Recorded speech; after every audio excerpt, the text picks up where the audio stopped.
Welcome to When We Die Talks. I'm your host, Zach Ansell.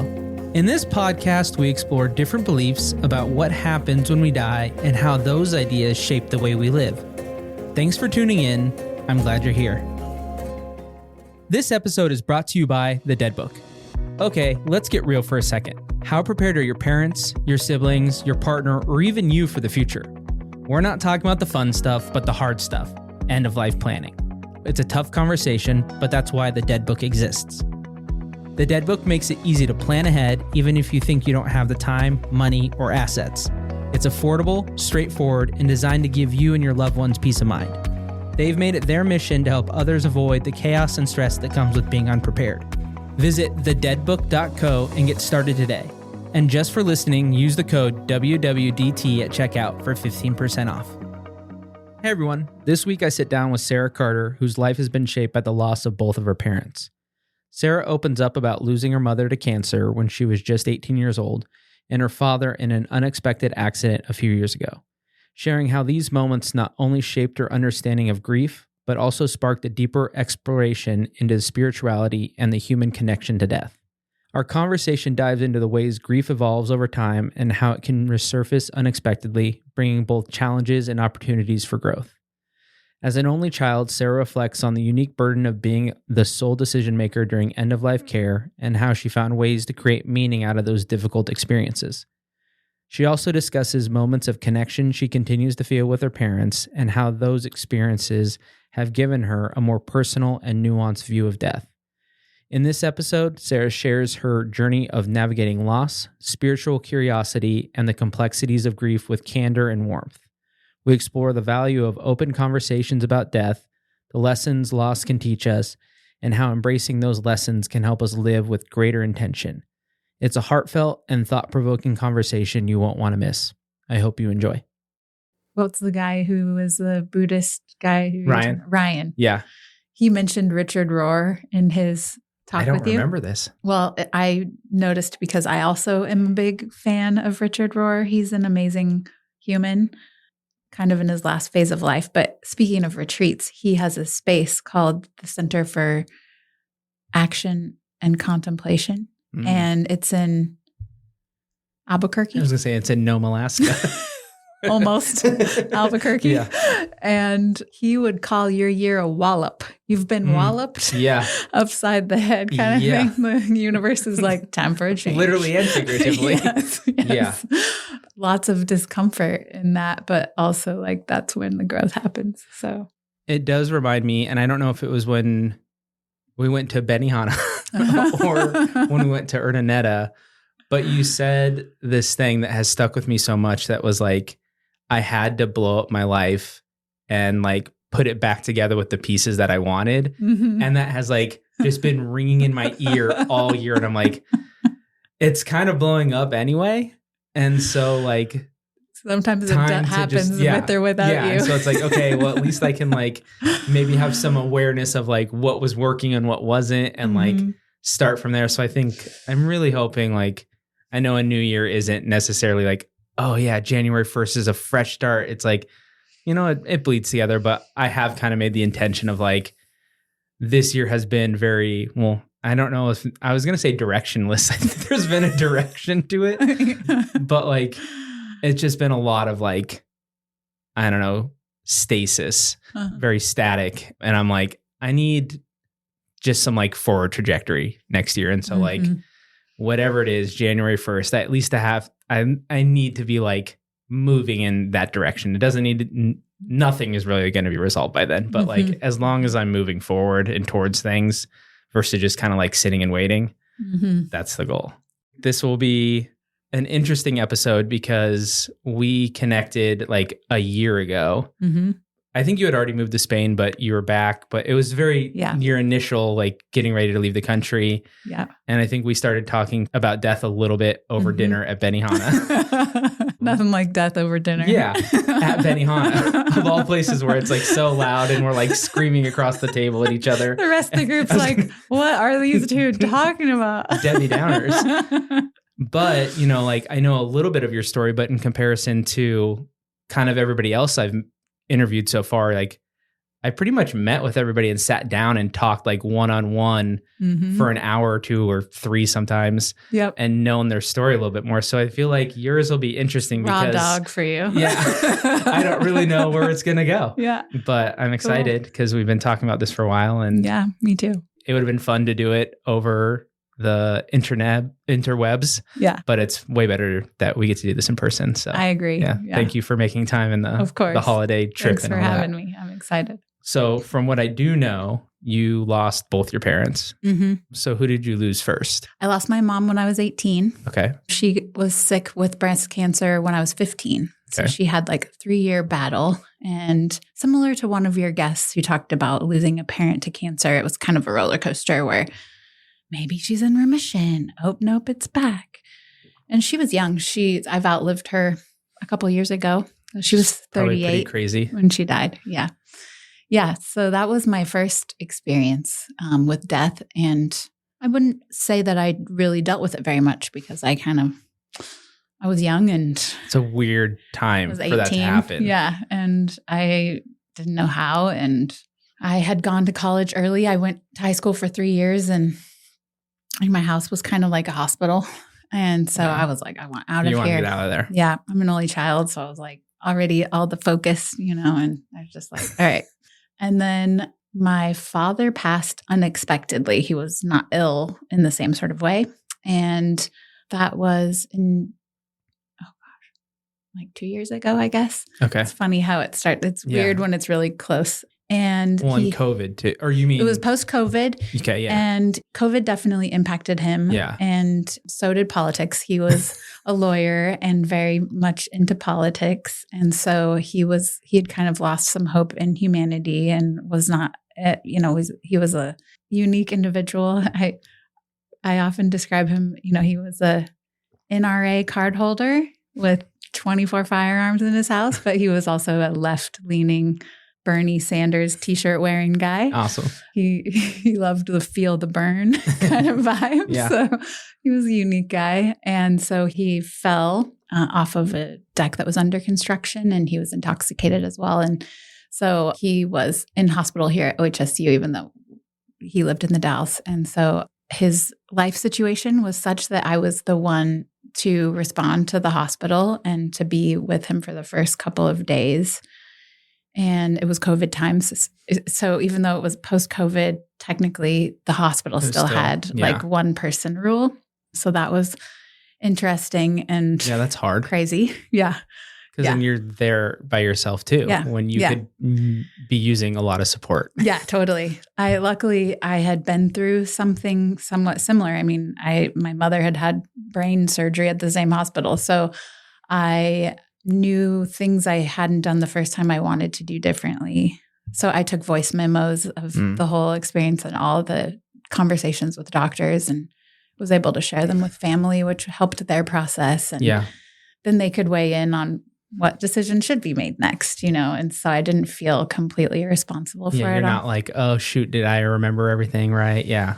Or looking back, I can share the burden with other people. Yeah. Because it's a big burden to make decisions about how someone's end of life is going to go and whether to try a surgery or not, or, just all the things at the end that can be, doctors can be very hopeful.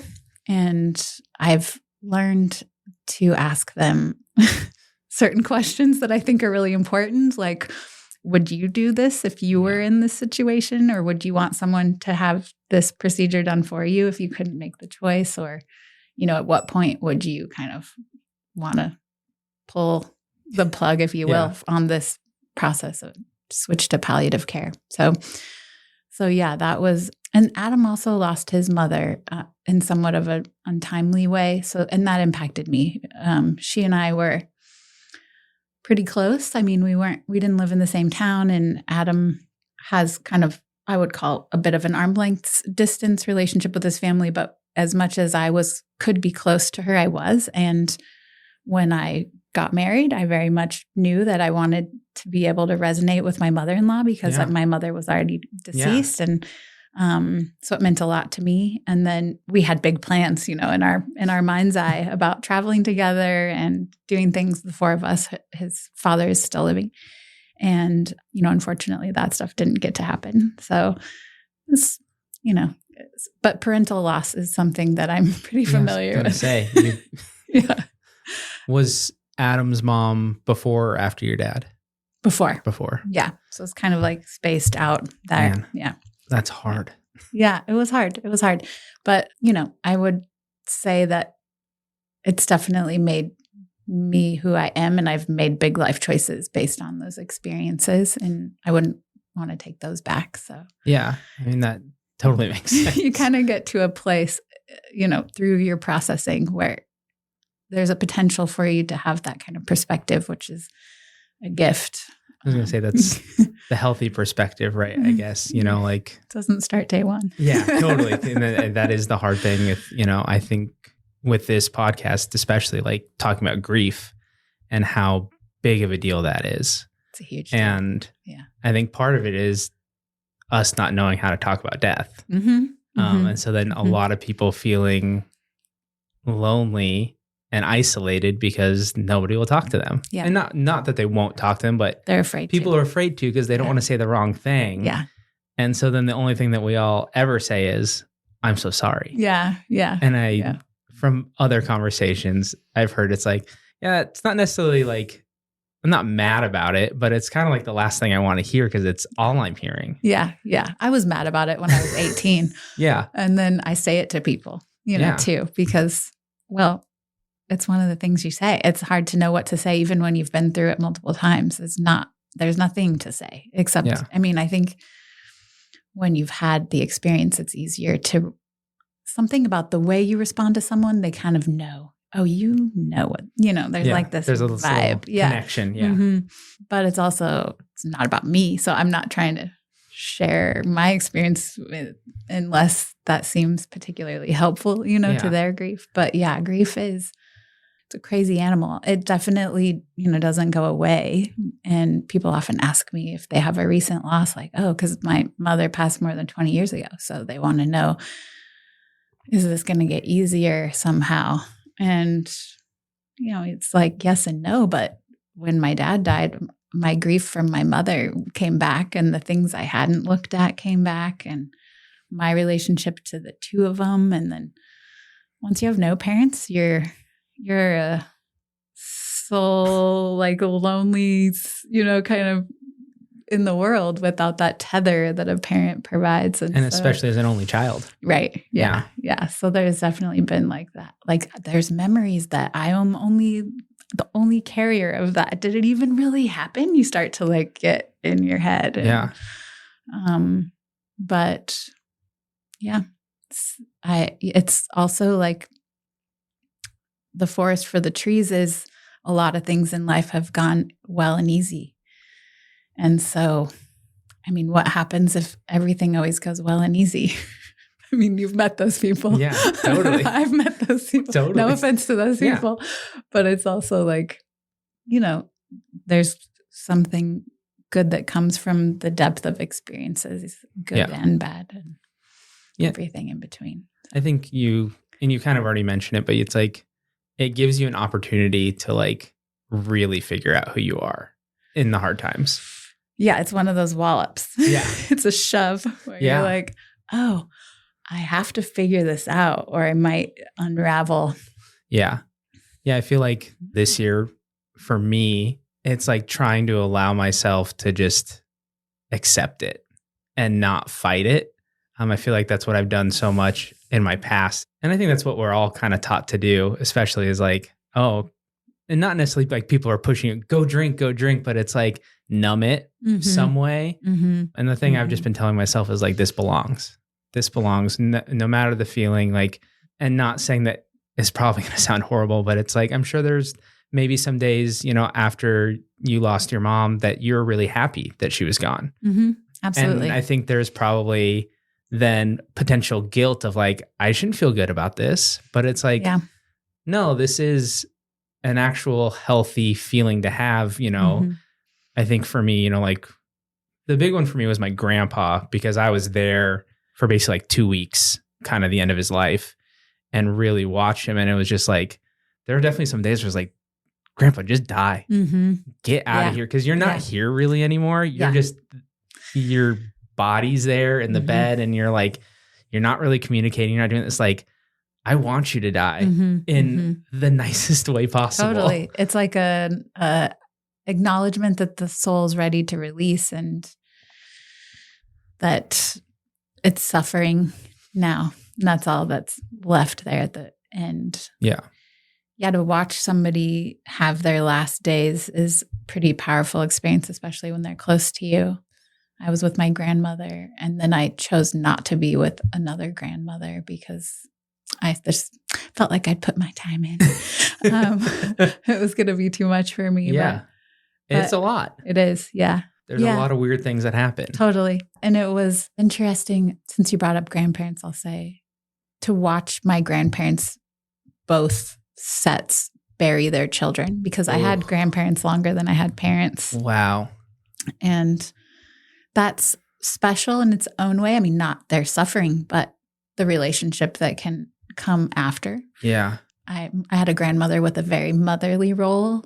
I put her in that role once I was without one. And so we had a special connection that was grandmother and motherly. And which is probably needed on both sides, right? There's this I think lost kind of, there's this gap now where it's like, she needed to fulfill like, I need a daughter still. Yeah. I should still have a daughter. Yeah. And you should still have a mother. Right. Definitely.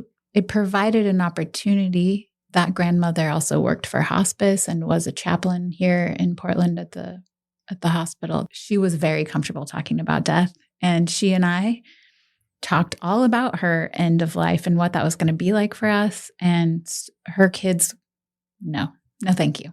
They were like, Mom, stop, Yeah. And I think that's also a natural thing. But I'm so grateful that she and I had that. It made losing her feel like I could celebrate her long life lived well, It feels like a must to me to like discuss that stuff. My dad and I have some very candid conversation. I mean, he just wants to be in a coffee can, I think. He really doesn't care because he's like, I'm going to be gone. Doesn't matter, What happens after is whatever makes it easiest for you. Mm. And I think there's stuff in that where it's just like, I mean, it hasn't happened yet and hopefully doesn't happen for a while. But I think there's some pressure lifted there because there's so much stuff that goes on after someone dies, family dynamics. And it's complicated. It is. Yeah, I agree. So the big question, what do you think happens when we die?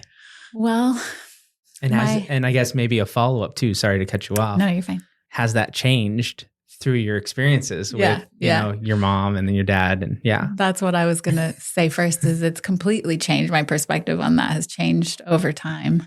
Also because for me, such a young experience of losing my mother put me in a place where I was very curious and exploring not only different religions, which comes up when you talk about death, but also different perspectives on what happens from other people's expert opinions. I was raised Catholic.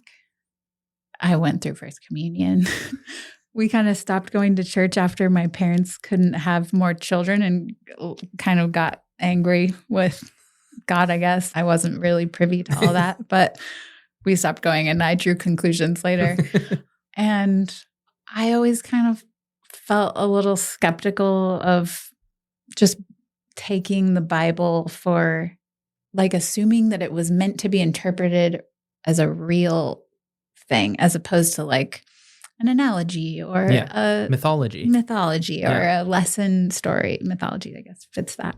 My mother believed in reincarnation, which might have been out of convenience because if you're sick, it's nice to know, that you're coming back. Yeah. And I think in general, that particular philosophy has some, has a positive vibe because you don't have to think that the mistakes you make are like the end all be all to your only experience here, and so there's comfort in feeling like there's opportunities to return.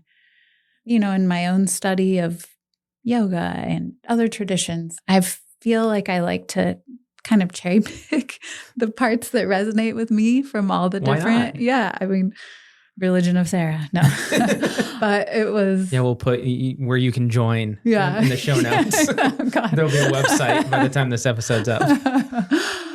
In the end, the experience in the hospital with my father was interesting timing. It's funny how life can seem like everything kind of lined up when you look back on it. And that was part of it for me with this. I had just finished reading a book called After, which is written by a psychiatrist who worked in the emergency room. And at the end of his career, he wrote this book, partially because he was talking about something that his peers would have maybe criticized him for. It was, maybe a bit woo-woo for some people in his field. And so to avoid, I'm maybe putting some words in his mouth, but to avoid maybe some peer negative feedback, he waited until he was done working to put this out. But I highly recommend it. It was life-changing for me. My grandmother was reading it at the end of her life. And what he found was, so he wrote about the stories of people who had near-death experiences. And I've heard you talk about this with other people because it comes up as well. He really controlled for every possible explanation for near-death experiences and was a huge skeptic. And then in the end, kind of came to the conclusion that actually we know a lot about what happens after death because these people have the same exact experiences, even though they have very different life experiences, different belief systems. And he shared a lot of examples of people's stories, which really was powerful because of what you could read about the similarities as case studies almost. And that really changed my experience. And then when I was in the hospital, my dad was not conscious. And so I couldn't, there was no interaction. But I had this sense that he was with me still. And I'll go so far as to say as I do talk to him and I talk to my mom as well. And not very often because it's not like a flippant thing you can just do. Yeah. Like I've told my therapist, I kind of have to plan for it. I can't have anything else going on that day. Got to book it out on my calendar. Because I might need to have self-care after or do some sort of take a nap. You schedule it for a Tuesday and then Wednesday it's like I'm going to the spa, I'm getting a massage. Exactly. And I'm going to bed at 3. Exactly. But I will say I was resistant to do that. There was something about just my own skepticism. I felt like, am I losing it? I'm talking kind of to myself, but it was so obvious to me that I was getting responses and that they weren't my thoughts. And they were in the form of thoughts, but they weren't I didn't have the knowing to support that thought. It felt real to me. It didn't feel like my thought. It felt like there was some way in which we were communicating and it was healing and helpful for me. That's awesome. And so that's become part of my view is that I struggle a little bit with the idea that we all go into a pool of energy and become that energy and then maybe have opportunities to become embodied, but not as our soul, but as whatever pops out of that energy. And I don't know if it's my American upbringing and my wanting to be an individual still or what, but I have a lot of friends who look at it that way. And I can appreciate that makes a lot of sense to me. But I like to hold on to the idea that maybe, there's a sense of me-ness that is still in existence, But I'm very aware of the fact that that's more to put a part of my brain that needs that at ease. I've said it in one of the episodes, but I think that's all this is at the end of the day, right? Is we're all going to die. I think that process will go better if you have something that you can believe in and accept, whether that is, I'm going to heaven, I'm going to come back as a deer, I am going to, all these things, I'm going to go into this pool of energy. Mm-hmm. And I think it's changing as I'm getting more into Eastern philosophy and meditating more and all this stuff. But there is still the huge analytical side of my brain that just it's just done. And that freaks me out because I'm okay, then, nothing. Mm-hmm. But I've been reading a little Alan Watts, and that's kind of starting to change even what I think about nothing. If we can't comprehend what infinity really is, then how can we really comprehend what nothing is? Right. This idea of like dirt isn't, maybe that's not the kind of nothing we're talking about. Yeah. Everybody's made it up. I mean, the chances that if there is something else outside of nothing, fade to black nothing, what are the odds that someone has figured it out? Probably pretty low. And so it's, we all have to figure out what makes sense for us. And so I love that. I mean, I think that's kind of what I'm doing. I'm like just further behind you in the process. I'm like, I want to start cherry picking, all these ideas that I hear from people and figure out some cool Zach religion that I can have people sign up for down the road. Right. Or that you can sign up for. Even. It's like, that would be the Church of Zach, would be just one member, just me. And that's it. That's the perfect. I mean, maybe that's the best type of church, really, I will say a couple of things about losing two parents. It does make the imminent reality of death easier for me in the perspective that two people who there's no one who I was closer to or cared about more, and they already did it. Yeah. So there's something about that gives me ease. Like, if they did it, I can do it kind of a thing. That really helps a lot.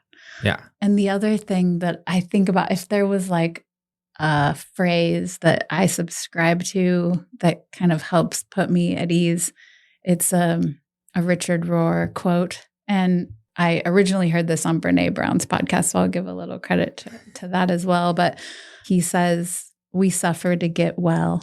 We surrender to win. We die to live, and we give it away to keep it." And so, just thinking about duality and thinking about kind of how things work energetically in this world, which we know, research shows us, we've known for a long time that we have magnetic fields around us, that we're energetic beings, and that we control our destiny.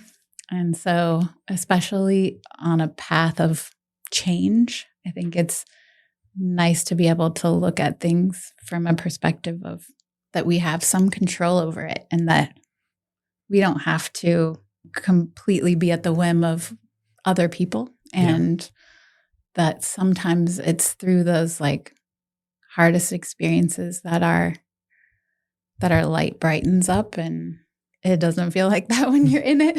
Totally. but once there's like that little bit of space, it gets easier. And talking about it also makes it a lot easier. Yeah, we all need to talk about it more. Yeah, totally. I'm trying so hard. Yeah. Well, I hope you'll check out that book after. Yeah, I will. It's so and I'll good. definitely put that in the show notes. I should have the author handy, but I don't remember exactly. I'll add it in the show notes so everybody can find it easy. Yeah, it's so good. It'll get added to my reading list. Huge reading list. I'm sure you've gotten lots of tips. Oh God. And it's just like, and that's, I have all these death books I want to read. I have all these fiction books. And it's just like, I tell my friends, I have a short list that's about 100 books. Wow. That's pretty significant. Yeah. And so it's like, and I'm constantly on my Kindle deleting a book and then re-downloading it so it goes to the top. So I don't have to like search through. I'm like, oh yeah, this is one I really wanted to read.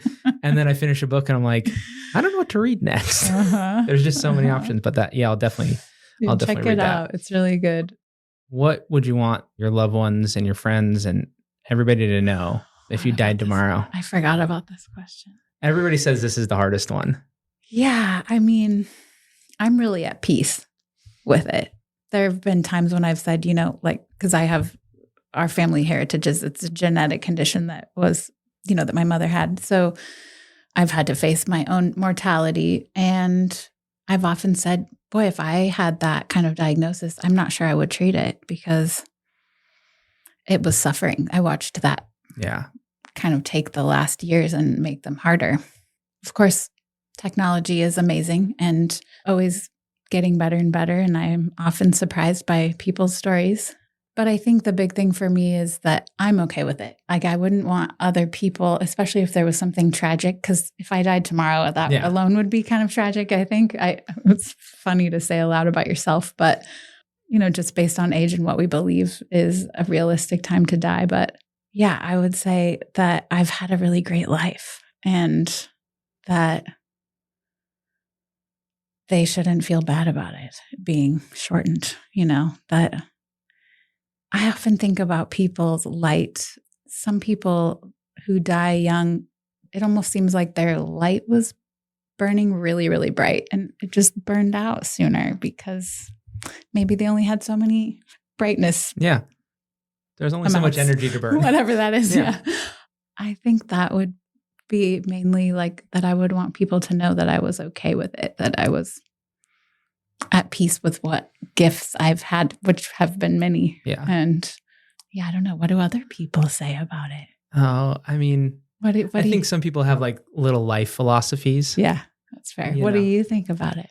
If I died tomorrow, I think it would be a little bit of what you said. It's a little bit of what my dad says. It just like, it also kind of doesn't matter. Yeah. I'm gone. Like and I don't mean that to like trivialize anybody's emotions around what it'd be like, but like, we're all going to do it. So if I died tomorrow, it's just like, okay, then that was my time. Yeah. And I tried to live as best as I could. Mm-hmm. I tried to be a good person. I tried to treat others well and like hope that people continue to do that. Yeah. And that the world gets better and not worse. Yeah. And I think that's a big thing is, again, going back to grief is like, I don't want to go and then leave like carnage everywhere. I don't want everybody to be like wrecked and all this grief and stuff like that. That's not really under my control at all. But, I think it would just be, it's okay. Yeah. It's okay to die because we all do it. Yeah. At some point. I realize as we're talking about this question that we're both childless. Yes. Which changes maybe how we answer that question compared to someone who has children, young children especially. That's a different sort of loss, even for the person leaving, you know. And there's freedom, just like there's freedom in losing people, because no relationship is all good. There's also freedom in not having kids, and the joys of having kids are great and big, and it's not lost on me that they exist. Despite my conscious decision not to. It wasn't like a medical choice, it was a choice. And one that I look at often because as someone who lost a parent at a young age or whose childhood home was kind of a hospital, you're caregiving before your time. And so it's, what it's like to give up your own preferences or needs for someone else. But I think it would be a lot harder to leave untimely or maybe at all. If you had like a big family of people and you're kind of the head honcho. And I think that's in my episode, I kind of talked about the very aggressive wording of legacy is a lie. And I think that is also, like you said, very different as someone who doesn't have kids. Because I think there is, something to, passing things on to your children and whatnot. And so that's something I think about a lot too, is because it's been a conscious choice for me, like, I'm just worried about the future of the world that I'm just like, I don't know if I really want to bring more life into it right now. But that also is like, and this is not a reason to have a kid, but I think about, what does that look like on my deathbed when there's, I mean, maybe I'm just forcing my nephew to come take care of me or something. Someone else has to step up, or maybe you're by yourself. I think about that too. Like I live on the other side of the planet. I don't know a lot of people there. And even as I develop relationships and community, it's not the same as having your loved ones, your best people there. And so you have to be okay with that. It might be strangers or medical staff or nobody, and I think especially when you don't have a big family, it's an independent journey anyway. I definitely subscribe to, I don't know if somebody else has already said this too, but there's a quote from Dumbledore. Has this come up for you? Death is but the next great adventure. Oh no. I did, I think, randomly quote Dumbledore in one of the episodes though. There's a lot of great philosophy there. There really is. So I often think about that, like, well, we don't know, but I don't think it's just a dirt situation. I respect the dirt believers, But I've had too many intense experiences, energetic experiences that I think were from something outside of myself. And so for that, I can't really, I feel like excited about that. As much as like, I am an analytical person and like, I very much believe, that side of things. It's also really hard, in my experience of just like, the world works in really weird ways. There's some mystery in the universe. I'm just seeing, like, we were talking about it a little bit ago. I've noticed after this like really challenging year, I'm starting to see all these synchronicities happening. And it's just weird stuff where it's like, I would think about someone and then legitimately within 5-10 seconds, I'd get a call. And it's just like, that's weird. And it's happening like that in a bunch of different ways. And it's happening now. And so it's hard for me to like refute that there is a little bit of magic. Yeah, totally. That we just can't explain. And like the science that we have now is the science we have now.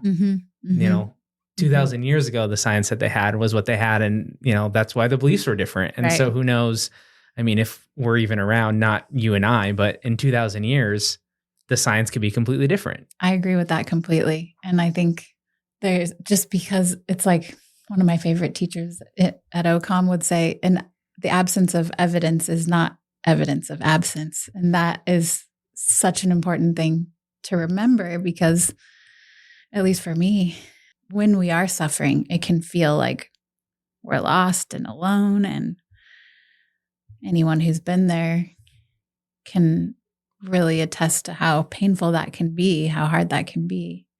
But I think once you're on the other side of it, the clarity and the brightness, the lightness, the growth, they all feel like gifts. It's like somehow you found something good out of it. And I sometimes I feel like I'm sounding a little Pollyanna or something, but it's not for lack of digging into the hard stuff or for being in that place where I didn't want to get out of bed or thinking like I could just, I mean, I would never say that I was suicidal, but I've definitely thought like I could just step off the deck and be a lot easier. Fly away. Yeah, totally. There's times when it does seem like easier.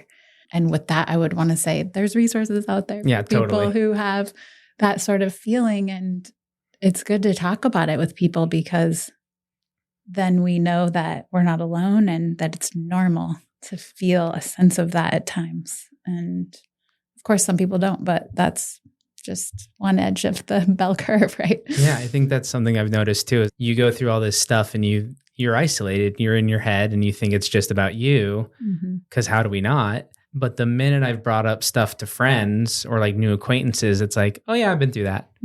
You'll be fine. And it's like, oh, you've been, I didn't think, I didn't know you'd gone through that, And so it's, as you open up to other people, it helps. It helps so much. Yeah. Yeah. I mean, that's where the talking about it is imperative. And this idea that we have to be perfect and that nobody can have anything wrong in their lives, or if it's like, hush, hush, or like, let's go get a drink, like you said, and like wash it away. It's like, but there's something so much more valuable about sitting down and kind of unpacking it and asking hard questions. And I think that is one thing that I benefited from right after an intense loss, the people who could ask about it. There's questions people ask that sometimes don't feel super helpful. Like, oh, were you close? It's like, what does it matter? I mean, yes and no. I mean, sometimes no, right? And it's like, where are we going with this? Right. You valuing this somehow with that. But I've found myself asking people sometimes just to get like a glimpse into how they're dealing and recognizing that some relationships, like my grandmother and I, it went easy and there was peace in that loss, and others are complicated that have unspoken, unanswered, undealt with things, and that is more complicated. Complex grief is harder and can't be denied. Long answer to your question. That's how I roll. I love it. Well, yeah, thank you for taking the time to Of course. come over and Thanks for chat having about me. death. Yeah, anytime. Making it, with your little time in Portland to come over. I appreciate it. It was great. Is there anything that for people to kind of find you? Well, I will give a little plug. So I just took a new job that I'm super excited about. I'm going to be working for Heiner Fruhoff, who is an amazing herbalist here in the Portland area. He's in Corbett. And he has a clinic that he's shifting into a wellness retreat. So that was part of the cool conversation that we had. It's called the Healing Order. And they're going to be offering week-long retreats. So I'm part of the strategy team for getting that up and running. And he also has an amazing line of Chinese herbal products that are just of the highest quality you can get. And those are called classical pearls. Perfect. So I'm going to be working for him, and it's like a dream job. So I'm super excited. Put me on the email list. Totally. Yeah. I was like, I could go for one of those retreats. Yeah. Well, and he bought this amazing space. It's called the Viewpoint Inn. It's a old historic hotel in the gorge, and it has like that snaking river view of the Columbia River. So it's going to be a really special place. I'm excited to be part of it. Yeah, that's super Thanks cool. for asking. Yeah, totally. Yeah. And we can put anything in the show notes that you need us to so that people can find it. And awesome. Sounds good. Thank you so much. Thanks, Zach. Appreciate you. Thank you so much for joining me on this episode of When We Die Talks. I hope today's conversation sparked some thoughts and helped you feel a little more at ease with the idea of death. Remember, this journey is all about exploring our beliefs and fears together, so I'd love to hear from you. Call our voicemail at 971-328-0864 and share what you think happens when we die. Your thoughts might just be featured on a future episode and could help others on their own journey. Until next time, have a good life.